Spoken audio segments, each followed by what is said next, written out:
The world has never given a about sad men. So if you're going to sit there and self-diagnose yourself as a sad man, you're going to have life and nobody's ever going to give a fuck and you're going to perpetually lose forever. And that is your decision.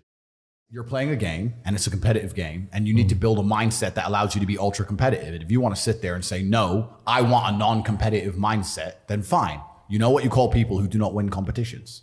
Losers. Correct. And it's kind of interesting because everyone pretends they give a fuck, but nobody does, especially women. And I know I get attacked for women, but women truly don't give a fuck. If you ask a woman the kind of man she wants, she will never say depressed or sad, ever. She wants a man who is ultra capable, ultra competent. I've literally had women say to me, you know what I love being around you? I'm like, what? I don't have to think. I'm like, what do you mean? Because I just turn up and like, we just walk in the hotel and everyone, staff do anything we want and the jet's just on the runway and we just land and I'm in this beautiful place and I don't even know where I am and I get to just turn my brain off and it's great. Like they want someone who is fun and spontaneous and charismatic and successful. They don't have time for sad dudes. They don't care. So the world doesn't care. The world has never given about sad men. So if you're going to sit there and self-diagnose yourself as a sad man, you're going to have life and nobody's ever going to give a fuck and you're going to perpetually lose forever. And that is your decision. I am so scared of being that person.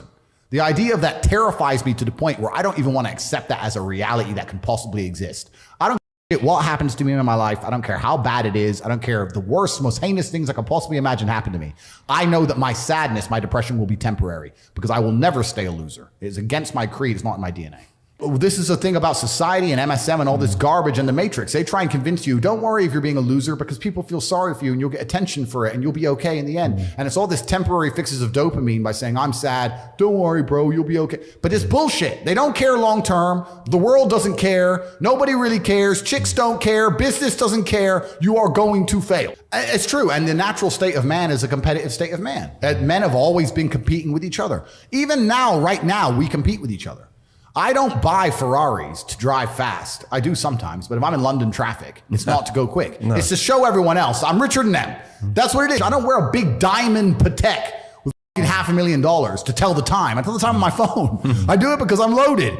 And this is actually what's interesting about the world because the world's changed. Men used to go to war and fight each other in physical combat, and now we don't because we're more civilized in some regards. Violence is still the bottom line of society, but we try and avoid it. Men are constantly doing combat by showing each other how we can move world with money. We're constantly in combat because of our status. 99% of what men do is for status. We want to be in good shape for status. We want the fast car for status. We want the nice house for status. We want the diamond watch. We want the hot girl. This is all for our status. Look at me. I'm the big dog. This is how we compete with each other. If you're going to be a dude who pretends that's not true or be a dude who doesn't want to compete, your life sucks. Exactly. And you look at the entire planet throughout history. It was a universal idea for the Mongols and the Chinese to fight each other and the Aztecs and whoever else to fight each other and the tribes in Africa to fight each other. The Europeans, the French and the English were fighting each other. Humans have always done this. It's just like, no, I'm the boss. No, I'm the boss. Okay, then let's find out who's the boss. And now we live in a world where I think that status is the new form of combat and the true expression of testosterone is showing you can move the world with money. This is why I do a lot of the things I do. When I show up to a hotel and every single member of staff panics and they're all standing there waiting only for me and no one else is allowed to walk in and all my cars are out front and Mr. Tate. That's war. That's winning. That's what it is. That's the game. And I don't have time to even accept the idea of a reality where I can't create that for myself. But also, life teaches you a lot. And I think a lot of people are not very self-reflective of their own lives. I don't think you can read a book and that's great. But I think if you're living an interesting life, if you were to take half an hour a day to actually sit and go, okay, what good has happened to me today and what bad has happened to me today? Why have those things happened and how can I prevent them from happening again? Most people don't, that kind of crap doesn't even cross their minds. Like every day I will sit at the end of the day and go, what bad has happened to me today? You have to have ownership of everything good that's ever happened to you and everything bad that's ever happened to you. I have complete ownership for the fact I was canceled. I don't sit there and go, oh, they're lying about me. Yes, they're lying, but I still own it completely. They're lying about me and they're talking shit, but I own it and I took responsibility for it and I sat there and I took absolute accountability and I thought, okay, how can I turn this in my favor? And I beat them. If I'm walking down the street and it starts to rain, I take responsibility for that. I didn't have to be in rainy London. I could have been somewhere else. I could have brought an umbrella. Could have took a car. I am responsible for getting wet in the rain. And there's people out here who just don't take any responsibility for their own actions, let alone the weather. If you take complete self-accountability and you self-reflect, you can learn a whole bunch about life. There's been times I've lost my car keys or something ridiculous and wasted 20 minutes of my life, and I'm furious, and I will make sure that never happens again. If you don't sit and pay conscious attention to it and give it conscious effort, you're not going to learn. I get this all the time. People say, oh, my girl left me. Why? I don't know. She just left. What do you mean you don't know? Think about it. Why did she leave you? Oh, because she wanted If you think long enough, you'll realize it's because of you. You were not important enough to make her not want to leave. You can sit and say what she did and what she wanted, blah, blah. It's because you couldn't keep her. So it's your fault and you're not self-reflecting. And then you're going to go into your next relationship. And because you didn't self-reflect and you haven't grown, you haven't done anything, guess what's going to happen? She's going to leave you again. I have no sympathy for losers. I don't give a solitary if you want to stay at the bottom of the societal totem pole. If I'm going to ignore how I feel day after day so I can perform, regardless of whether I'm sad, happy, pissed off, tired, if I'm going to get up and work anyway when I'm tired, how do you expect me to feel sorry for you because you didn't work when you were tired? If I don't care about my own emotions, I certainly don't give a solitary shit about yours. If you want to stay a loser, stay one. Good, it's fine. Stay a loser. I have no sympathy for you. I don't care. I was instilled with a duty for a very long time to honor my ancestors through achievement. And I was told from a very young age that the only thing your ancestors are interested in is achievement.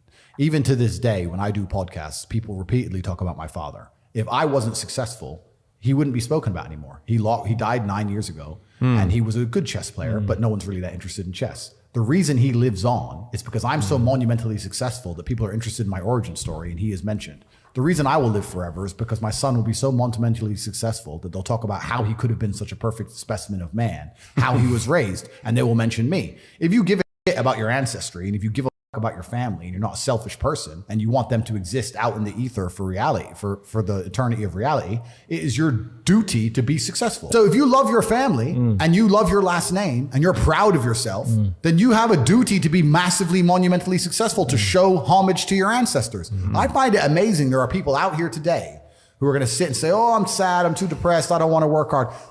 Do you understand that only 200 years ago, there were peasants out working a field, starving, surviving the Black Death, surviving the plague, struggling to exist just to reproduce so that 200 years later, you can be the end of their bloodline for you to sit on your ass and do fucking nothing.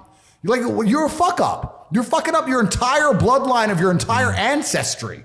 You owe these people things. They went through hell for you to exist. You have a debt. You have a duty to pay. You have to be the best possible version of yourself. And the same to God. God loves people who try. God loves people who work hard. It's amazing if you try your very best all the time, what God will give you.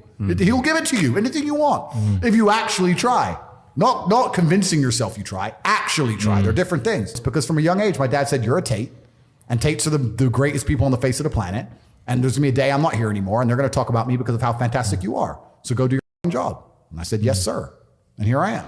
And I love the fact that when I was growing up, when my dad walked into a chess tournament, people were scared because his name was said and they were fearful of his last name. And now people are fearful of the last name again because of me and they will be again because of my son. And this is the beauty of life as a man. And one of the most terrifying but also gratifying things of life as a man is that we're all born relatively valueless. I don't think women are born that way. A woman, if she's born, especially if she's attractive, has an innate value. People just want her no matter what. But as a man, if you're not an important man, nobody gives a fuck about you and they're never going to care. So you have to build yourself from the ground up. And that's scary for a lot of people, but it's also a massive opportunity. You can decide if you want to be a famous musician or a nice sensitive poet or a painter or a kickboxing world champion or a businessman. You get to decide on all the different characters in the video game. You can choose, who do I want to be? And then if you actually try, you can become it. Isn't that amazing? You can wake up and go, you know what? I want to be this kind of guy.